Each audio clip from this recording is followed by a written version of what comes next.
नमस्कार दोस्तों, आपका स्वागत है अपनी YouTube चैनल PFP में। आज हम पॉलीकैब इंडिया के बारे में चर्चा करने वाले हैं। स्टॉक हमें 7.5% क्रैश होता हुआ नजर आता है। रिसेंटली स्टॉक में ऑल टाइम हाई का ब्रेकआउट हुआ है और तुरंत ही स्टॉक इतना ज़्यादा नीचे आ चुका है। तो क्या ये ब्रेकआउट फेल हो चुका है या फिर अब भी ऊपर जाने के चांसेस हैं? तो ऐसे सिचुएशन में एज ए रिटेलर हमें क्या करना चाहिए, इसके बारे में आज हम चर्चा करने वाले हैं। सबसे पहले कंपनी के फाइनेंशियल ट्रेंड पे नजर डाल देते हैं। रेवेन्यू प्रॉफिट कंटिन्यूसली ऊपर जा रहा है। 2022 में ऑल टाइम हाई रेवेन्यू और प्रॉफिट दिखाई पड़ता है, जो कि क्लियरली अच्छी बात है। लेकिन एक चीज आप नोटिस कर पाएंगे कि 2021 के मुकाबले रेवेन्यू में बहुत अच्छा जंप हुआ, लेकिन उतना अच्छा जंप प्रॉफिट में नहीं हुआ है। मतलब कंपनी के मार्जिन्स पे इंपैक्ट है, जो कि क्लियरली अच्छी बात नहीं है। रिटर्न रेशियोज के बारे में बात करें तो ROE 16% है, ROC 20% है, ROA 12% है। रिटर्न रेशियोज अच्छे हैं, लेकिन पिछले साल के मुकाबले डिटोरिएट होते हुए नजर आते हैं।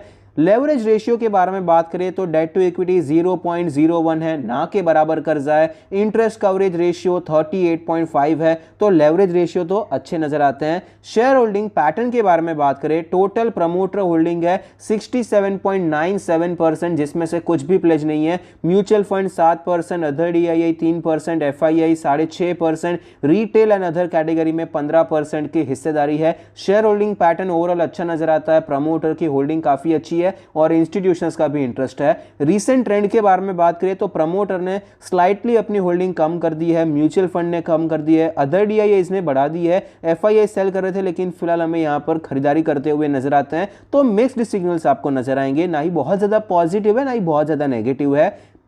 वैल्यूएशन के बारे में बात करें, 37 का PE रेशियो है, जो कि हिस्टोरिकली एवरेज साइड पे है और सेक्टर के मुकाबले सस्ता नजर आता है। प्राइस टू बुक रेशियो 7.5 का है, जो कि हिस्टोरिकली हायर साइड पे है। तो वैल्यूएशन मैं ये नहीं कहूंगा कि बहुत ही महंगी कंपनी है, ओवर वैल्यूड कंपनी है, इसीलिए स्टॉक गिर रहा है, ऐसा मुझे तो नजर नहीं आता है। लेकिन सस्ता वैल्यूएशन भी नहीं है, अच्छा खासा वैल्यूएशन आपको नजर आता है।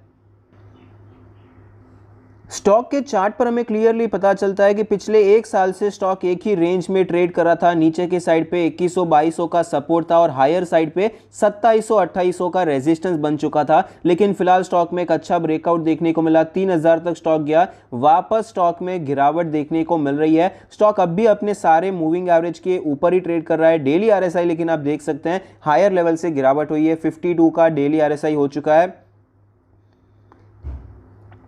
डेली चार्ट पे इंपॉर्टेंट लेवल्स के बारे में बात करें, अगर हम सपोर्ट और रेजिस्टेंस निकालने जाएंगे तो हमारा जो रेजिस्टेंस है 3000 का लेवल है और सपोर्ट के बारे में बात करें 2700 का सपोर्ट नजर आता है। ये किस हिसाब से है? क्योंकि ये जो ब्रेकआउट आपको देखने को मिला उसका मोमेंटम कहां से था? अगर आप वीकली चार्ट पे देखेंगे तो यहां से मोमेंटम आएगा, लेकिन डेली चार्ट पे यहां पर देखिए थोड़ा साइडवेज था और यहां से आपको एक स्ट्रॉन्ग मोमेंटम देखने को मिला। तो ये लोअर साइड इंपॉर्टेंट हो जाता है और रेजिस्टेंस हमारा ये इंपॉर्टेंट हो जाता है। वीकली चार्ट पे चलते हैं। वीकली चार्ट पे रेजिस्टेंस तो सेम है। सपोर्ट के बारे में बात करें तो यहां पर भी सेम सपोर्ट ही रहेगा, भले ही मोमेंटम नीचे के लेवल से शुरू हुआ है, लेकिन उसका रीजन क्या है? सेम सपोर्ट है। क्योंकि देखिए ये जो रेजिस्टेंस था, ऐसा नहीं है कि भाई एक वीक का रेजिस्टेंस है, एक मंथ का रेजिस्टेंस है, एक साल से भी ज्यादा का समय यहां पर लिया है, रीटेस्ट किया है, 3 बार स्टॉक यहां से नीचे आता हुआ नजर आया है, तो एक इंपॉर्टेंट रेजिस्टेंस हो जाता है। तो यहां पर रेजिस्टेंस अगर पार हो गया तो ये सपोर्ट की तरह काम करना चाहिए। अगर फिर से नीचे आ जाता है मतलब स्टॉक वीक हो चुका है, जिस हिसाब से यहां पर भी हुआ था।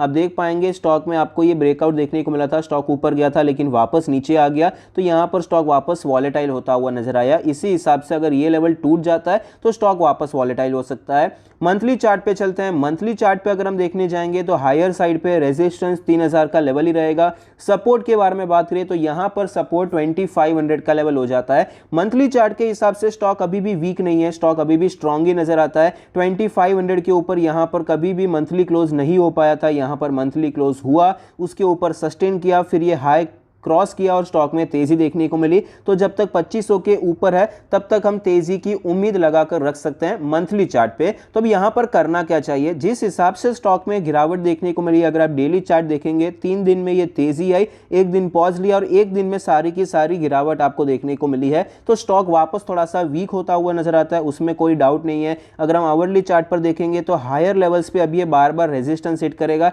2850 पे जाएगा तो रेजिस्टेंस हिट कर सकता है, 2950 पे रेजिस्टेंस हिट कर सकता है, सेलिंग प्रेशर यहाँ पर देखने को मिल सकता है, जो सेलर्स हैं ये सारे लेवल्स पे वापस हमको एक्टिव होते हुए नजर आ सकते हैं। तो फिलहाल अगर हमें स्विंग ट्रेड यहाँ पर करना है तो स्विंग ट्रेड मेरे हिसाब से या तो ये सेलिंग प्रेशर के ऊपर डायरेक्टली हम कर सकते हैं, या फिर अगर आपको कोई प्रॉपर प्राइस एक्शन देखने को मिले तो हम करने के बारे में सोच सकते हैं। एक कैंडल के बेसिस पे, मान लीजिए यहाँ पर कुछ हैमर टाइप का कैंडल बनता है, उसके बेसिस पे अभी ट्रेड नहीं हो सकता है क्योंकि सेलिंग प्रेशर बहुत ही शार्प रहा था। पोजिशनल ट्रेड के बारे में बात करें तो पोजिशनल ट्रेड के लिए यहाँ पर ऑलरेडी हमने डिस्कस किया था कि स्टॉक अगर शार्पली ऊपर जाता है तो यहाँ पर स्टॉप लॉस लेकर हम खरीदारी कर सकते हैं। अगर आपने वो कंटिन्यू किया है तो ठीक है, कोई इश्यू नहीं है, सेम स्टॉप लॉस लेकर होल्ड कीजिए। अगर रिवर्स हो जाता है अच्छी बात है, नहीं होता है तो स्टॉप लॉस हिट हो जाएगा। न्यू पोजिशनल ट्रेड अगर बनाना है, न्यू पोजिशनल ट्रेड फिलहाल तो हम नहीं बनाने वाले हैं क्योंकि यहाँ पर जब तक ये सेलिंग प्रेशर एब्जॉर्ब नहीं हो जाता है ये लेवल के ऊपर, मतलब 3000 के ऊपर जाएगा तो हम खरीदारी के बारे में सोच सकते हैं। या फिर अगर ये स्टॉक 2700 के नीचे आ गया तो मतलब स्टॉक अभी थोड़ा और वीक हो सकता है, ब्रेकआउट फेल हो चुका है, तभी तो अवॉइड ही करना पड़ेगा। तब तक हमें वेट करना पड़ेगा जब तक वापस कोई अच्छा प्राइस एक्शन दिखाई नहीं पड़ता है। लास्ट एक लेवल 2500 का लेवल रहेगा मंथली चार्ट के हिसाब से। यहां पर प्राइस एक्शन कुछ बनता है बाय चांस तो हम देख सकते हैं कोई अच्छी अपॉर्चुनिटी पे पोजिशनल ट्रेड ले सकते हैं, वरना स्टॉक वापस आपको टाइम करेक्शन में जाता हुआ नजर आ सकता है। लॉन्ग टर्म इन्वेस्टिंग के बारे में बात करें तो पॉलीकैब में फिलहाल ये जो गिरावट है मेरे हिसाब से तो बेसिकली ये टेक्निकल रीजन ही रहेगा, मार्केट का सेंटिमेंट है। फंडामेंटली कंपनी में कोई खराब चीज नहीं हुई है, जिसकी कोई न्यूज भी नहीं आई है। तो यहाँ पर लॉन्ग टर्म के इन्वेस्टर्स के लिए बाय चांस ये स्टॉक और ज्यादा नीचे आ जाता है, 2500 का लेवल आ जाता है तो ये एक अच्छा लेवल रहेगा जहां पर आप खरीदारी शुरू करने के बारे में सोच सकते हैं। ये सारे बाय ऑन डिप्स के लेवल रहेंगे। बाकी पोजिशनल ट्रेड में हम जो फॉलो करते हैं सेम आप फॉलो कर सकते हैं, लेकिन आप फर्क इतना रहेगा कि आपका कोई टारगेट बेस्ड काम नहीं रहेगा, ओपन टारगेट रहेगा, लेकिन स्टॉप लॉस के साथ आप काम करेंगे। आई होप आपको वीडियो पसंद आता है, कुछ सीखने को मिलता है। Thank you, stay happy, happy investing.